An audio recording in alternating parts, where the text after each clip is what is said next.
सासूबाई, संध्याकाळी जेवणासाठी काय बनवू? अगं सुनबाई, वाटाण्याचा रस्सा आणि मेथीची भाजी बनव. ठीक आहे.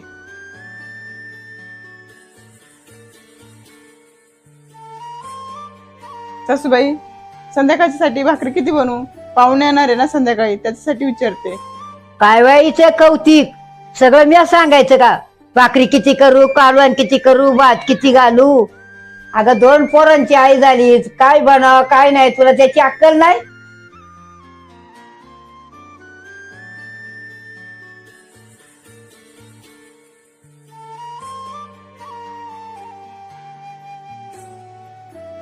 काय सुनबाई, हांडावर सरबत केलाय, 2 माणसं प्यायला नाही तर नाही समजत. मला विचारी जा ना, जसं आख्या गावाला सरबत बनवून ठेवलंय.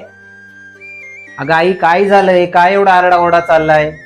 अरे बाळा, तिने सरबत बनवलाय, कमीत कमी विचारायचं तरी मला किती बनवते.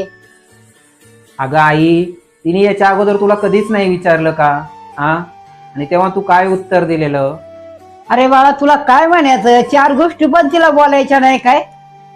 अगं आई, तू तिला बोल, मी कुठं म्हणतो तू नको तिला बोल. पण कमीत कमी ती काय बोलते काय नाही बोलते याचा थोडा विचार करत जा. तिने तुला विचारलं का? तू तिला म्हणते तुला माहित नाही का? इतके वर्ष तुला संसार झाले, तुला तुला कवडीची अक्कल नाही का? आणि नाही विचारलं तर तू म्हणते मी घरात असून तू मला विचारलं नाही. अगं, ती पण एका घरची मुलगी आहे ग आई. कमी कमी तिच्या पण मनाचा विचार करत जा.